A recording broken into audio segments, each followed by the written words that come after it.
Spotlight on those who served. Brought to you by your local carrier dealers.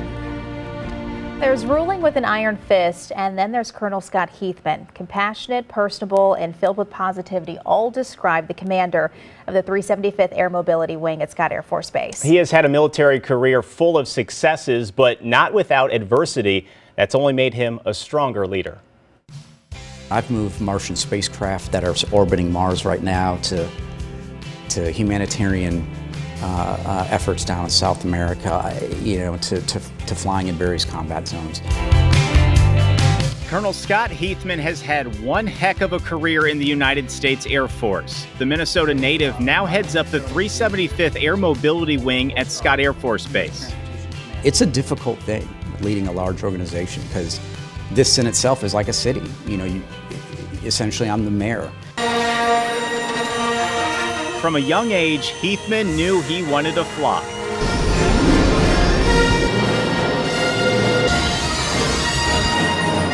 It was Star Wars, yes, I'm a bit of a nerd. When you see a movie like that when you're young and it first comes out, and I remember seeing it, back in the 70s, and I was pretty young, but when you see that X-Wing fighter, that Millennium Falcon, you're like, that's what I want to do.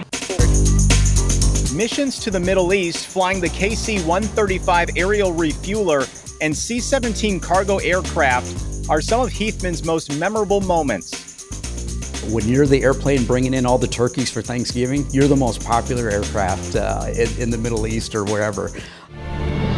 After more than a decade of flying missions, he took on more leadership roles in the Air Force, eventually landing at Scott Air Force Base in June of 2019.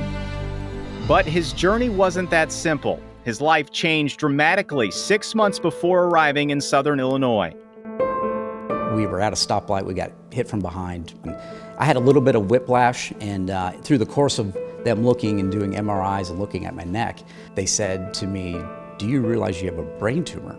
You go from, having a normal life to what?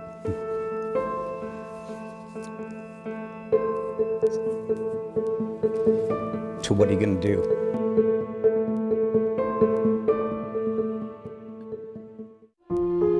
What he did, surrounded by the strength of his family and friends, is push forward with the move to Scott Air Force Base while the tumor in his brain gradually got bigger. In January of 2020, I started to lose feeling in my face and a little bit down the left side of my body. And so that's when we decided we probably need to do a surgery. Colonel Heathman endured a 10-hour surgery where they removed most of the tumor. In the weeks and months after the surgery, the commander worked to regain command of his body. Couldn't walk that well. I had to learn how to walk and had all kinds of therapy, physical therapy, occupational, speech. As a commander, you want to get back. This is like being a starting quarterback and you get pulled out for injury. Like, you want to be back in the game. And not to prove anything, but that's my responsibility. He was determined to bounce back, and his colleagues were there to lift his spirits. I have a bag full of cards. Every day after my radiation, I would walk home and there'd be a basket of cards, from airmen I don't even know.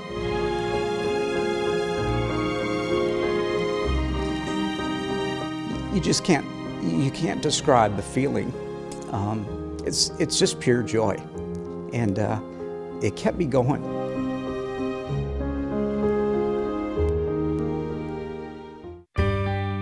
Colonel Heathman is now almost fully recovered, but knows he may never be able to do what he loves again. When there's a time that the flight docs here say, "Hey, let's get you checked out," that possibility might exist, but I'm okay if I don't fly again. It's not a pressure that I'm putting on myself, because there's just more important matters at stake right now. He says he doesn't know how much more time he has in the Air Force. He'll be leaving command of the 375th very soon, and his next assignment is still working within the 18th Air Force. There is going to be sadness leaving command, but I can't lie. There's a point when you exhale and you just go, wow, what did we accomplish? It's a blessing and an honor just to serve, and I have been blessed to have flown in the United States Air Force.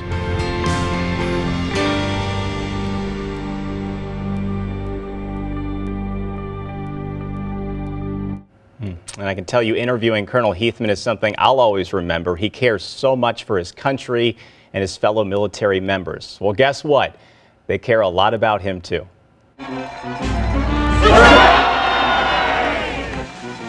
Scott Air Force Base teamed up with the Camel V Surprise Squad to give Colonel Scot Heathman a day he will never forget.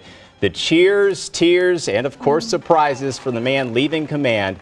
Tomorrow night at 10 o'clock, you will not want to miss that. I was there that day, obviously, as part of that big surprise.